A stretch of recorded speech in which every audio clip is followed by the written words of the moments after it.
This scene is from Born of This Fire by Jeanne Gehret. It's February 16th, 1864. The American Civil War grinds on. The characters include Annie Osborn Anthony, 19, an heiress from Edgartown, Martha's Vineyard.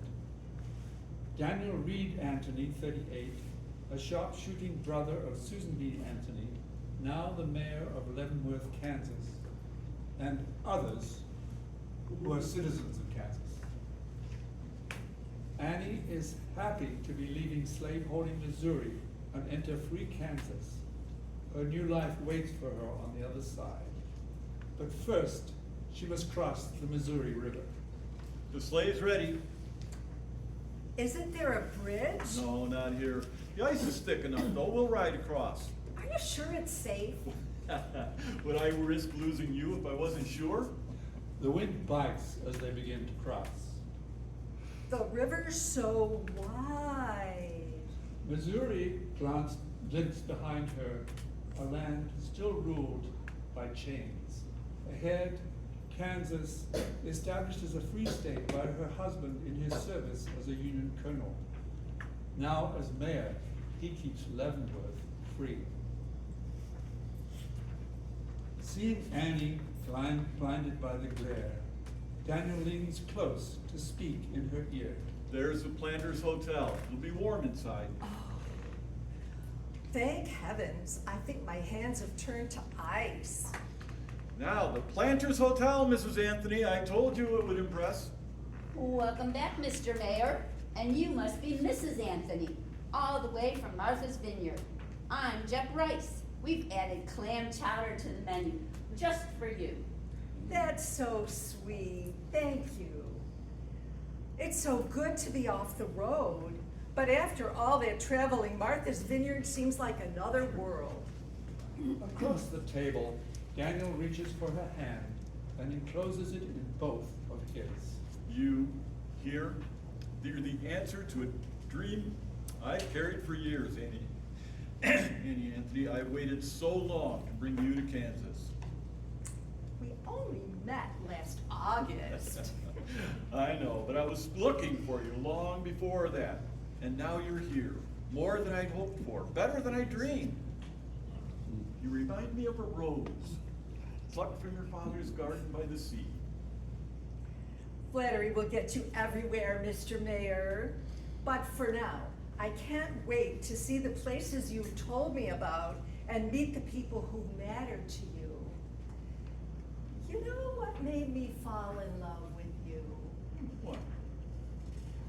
Your bravery, your description of the West as if it was the wild edge of civilization that we would tame together. But it wasn't just your dreams of Leavenworth that drew me. It was your bravery. That was really the thing. Storming Confederate farms and rescuing slaves, that got me right here, Daniel. Someday I hope we'll live across the Missouri River to a land that's free. Daniel hired a carriage to show her the city, but Annie's first glimpse of the area around the levee sobered her idealism. Along the river sprawled stark, utilitarian buildings. What are those ugly buildings over there? Well, they're warehouses. People stock their wagon trains in there before setting off on the Santa Fe Trail.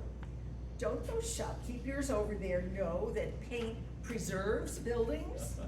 The city's growing so fast they don't have time to paint. They barely have time to hang up their shingles before the customers flock in. Now, let's get you oriented. He described to her the grid of the city map, but to Annie, every direction felt the same. That building with the columns is the Clark Gruber Bank. Milton Clark's the president. We're having dinner with him and Lydia tonight. And over there is the telegraph office. That's the opera house on the... Oh, I love to go to the theater, especially if they're doing Verdi. No, we'll go.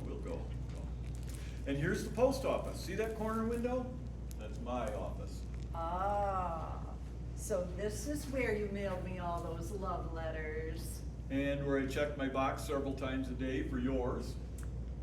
Listening to you talk about Leavenworth, I think you care as much about this town as you do about your family in Rochester. Shh, don't tell my sister Susan. Now, you're my family now, Annie. I want you to be happy here. Well, I'm sure I will be.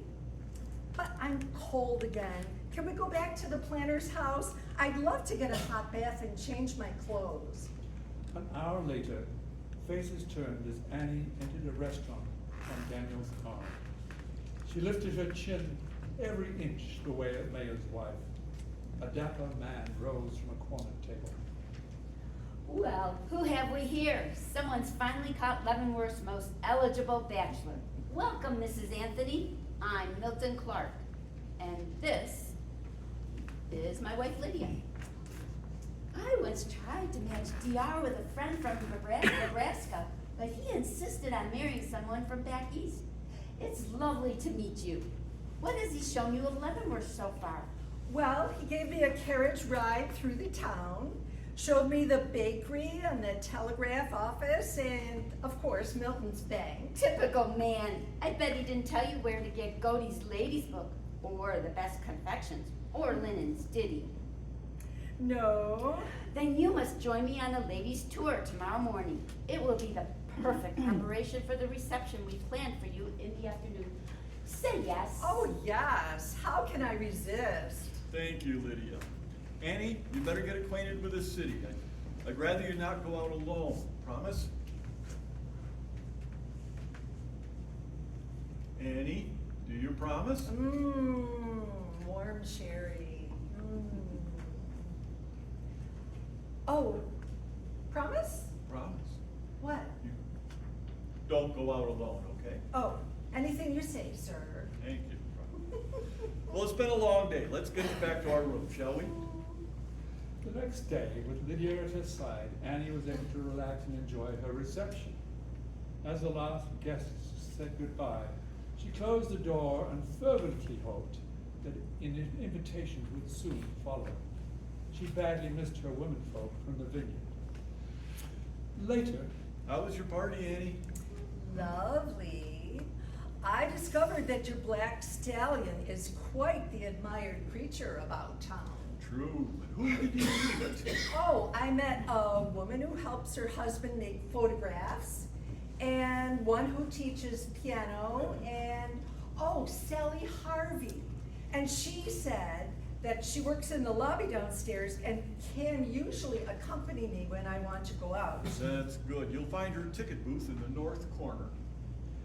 the next morning at 5:30, Daniel stretched before buttoning his shirt. I'll see you at the bank at 1 o'clock. It's just 1 block south and 1 block west of here. Can you find it on your own? Oh, sure. Lydia and I passed it the other morning. Good. And by the way, I've arranged for some friends to meet us at my farm on Saturday afternoon. It would be best for you to wear an old skirt. Why? What are we going to do there? I just like to get away from the city now and then. It's a nice break from politics. But it's the middle of winter.